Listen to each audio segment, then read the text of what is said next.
આ દ્રશ્યો તમે જોયા, શું તમને આ દ્રશ્યો યાદ છે? જો કદાચ ભૂલી ગયા હોય તો અમે યાદ કરાવી દઈએ કે આજથી થોડા વર્ષો પહેલા ખેડાના ઉંઢેલા ગામના આ દ્રશ્યો છે.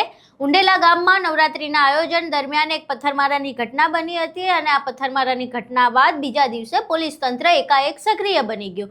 એકાએક સક્રિય બનેલા પોલીસ તંત્રએ વિસ્તારમાંથી લોકોને વીણીને કાઢ્યા અને બાદમાં જાહેર ચોકમાં થાંભલા બાંધીને તેમને ઢોરમાર મારવામાં આવ્યો.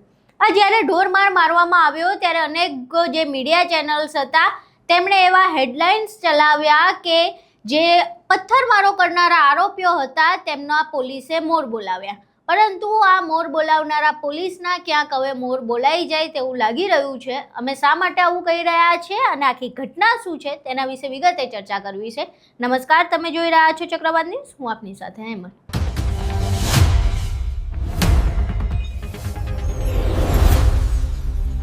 ખેડાના ઉંઢેલા ગામમાં થોડા વર્ષો પહેલા નવરાત્રીનું આયોજન કરવામાં આવ્યું હતું અને નવરાત્રીના આયોજન દરમિયાન પથ્થરમારો થયો અને બાદમાં પોલીસ તંત્ર દ્વારા કથિત આરોપીઓને ભેગા કરીને આવી રીતે ઢોરમાર મારવામાં આવ્યો. એ દ્રશ્યો પણ આપણે જોયા હતા.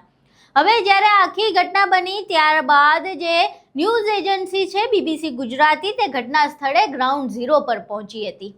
ત્યાં પહોંચ્યા બાદ તેમને એવી માહિતી મળી કે જે ઉંઢેલા ગામ છે ત્યાં દર વર્ષે જે જગ્યા પર પથ્થરમારો થયો ત્યાં ગરબાનું આયોજન નહોતું થતું. અમુક કારણોસર એ વર્ષે જ્યાં રાબેતા મુજબ ગરબાનું આયોજન થતું હતું ત્યાં નહોતું થઈ શક્યું. એટલે આ જે ચોક વિસ્તાર હતો ત્યાં લઘુમતી સમાજના લોકો રહેતા હતા. તેમની સાથે વાતચીત કરવામાં આવી અને બાદમાં હિન્દુ મુસ્લિમ ભેગા મળીને આ જે ચોક હતો ત્યાં ગરબાનું આયોજન કરવામાં આવ્યું હતું. હવે હિન્દુ મુસ્લિમ તમામ લોકોએ ભેગા થઈને ગરબાનું આયોજન કર્યું હતું અને આ ગરબાના આયોજન દરમિયાન અમુક અસામાજિક તત્વો ગામની બહારથી આવ્યા અને તેમના દ્વારા પથ્થરમારો કરવામાં આવ્યો. હવે આખી ઘટના સામે આવ્યા બાદ પોલીસે એ બહારથી આવેલા લોકો કોણ છે કે કેમ છે તેના વિશે તપાસ કરી કે ન કરી, પરંતુ બીજા દિવસે એ જ વિસ્તારમાંથી અનેક લોકોને ભેગા કરવામાં આવ્યા અને તેમને જે લાઇટના થાંભલા છે તેમની સાથે બાંધીને ઢોરમાર મારવામાં આવ્યો. આ ઘટનાનો વિડીયો સામે આવ્યા બાદ આ વિડીયો દેશભરમાં ચર્ચાનો વિષય રહ્યો હતો. અમુક લોકો આના વખાણ કરી રહ્યા હતા અને અમુક લોકો પોલીસની આ કાર્યવાહીની ટીકા કરી રહ્યા હતા. હવે આખી કાર્યવાહીને લઈને સુપ્રીમ કોર્ટમાં તો કેસ ચાલી જ રહ્યો છે, પરંતુ બીજી તરફ જે ઇન્ક્વાયરી રિપોર્ટ બેસાડવામાં આવ્યો હતો પોલીસની કામગીરી પર, એમાં હવે પોલીસ તંત્રમાં જેટલા લોકો સામેલ હતા, જે અધિકારીઓ સામેલ હતા આ ઢોરમાર મારવાની ઘટનામાં, તેમને સમન્સ બજાવવામાં આવ્યું છે. જે પ્રમાણે માહિતી સામે આવી રહી છે તે પ્રમાણે માતર કોર્ટમાં ચાલી રહેલી કોર્ટ ઇન્ક્વાયરીમાં કોર્ટ દ્વારા એવી પરમાર, DB કુબાવત, કનકસિંહ લક્ષ્મણસિંહ ડાભી, અર્જુનસિંહ ફતેહસિંહ, રાજેન્દ્રસિંહ રમેશભાઈ, મહેશભાઈ વસરામભાઈ તથા વિષ્ણુભાઈ હરજીભાઈ વિરુદ્ધ IPCની કલમ 323 અને 166 હેઠળ ગુનો નોંધી સમન્સ ઇસ્યુ કરવાનો હુકમ કરવામાં આવ્યો છે.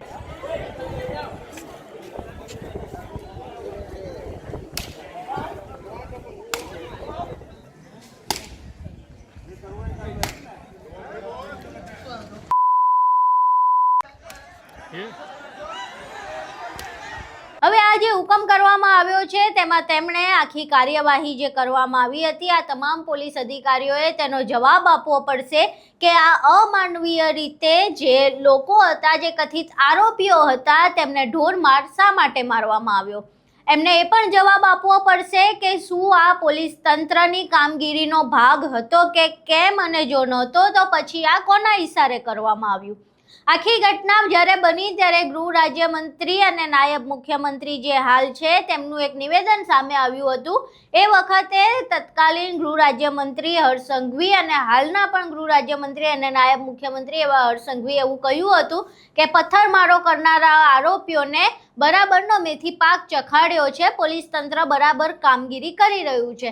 કોઈ પણ ચમરબંધીને છોડવામાં નહીં આવે, પરંતુ પોલીસ તંત્રએ જે કાયદો હાથમાં લીધો છે તેના વિશે ન તો પોલીસ તંત્રએ કોઈ જવાબ આપ્યો હતો, ન તો ગૃહ રાજ્યમંત્રી એવા હર્ષ સંઘવીએ કોઈ જવાબ આપ્યો હતો.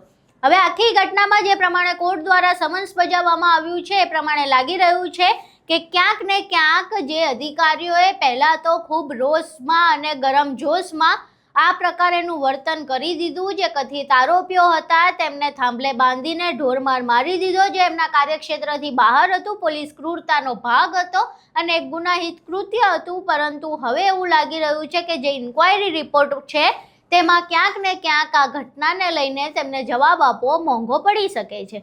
જો કે ઇન્ક્વાયરી રિપોર્ટમાં સમન્સ બજાવ્યા બાદ આ પોલીસ અધિકારીઓ શું જવાબ રજૂ કરે છે અને બાદમાં તેમના ઉપર કોઈ કાર્યવાહી થાય છે કે કેમ તે જોવું રહ્યું। પરંતુ હાલ જે ઘટના સામે આવી છે, જે માહિતી અમે તમને આપી, જે વિડીયો સામે આવ્યો છે તેના વિશે તમારું શું માનવું છે?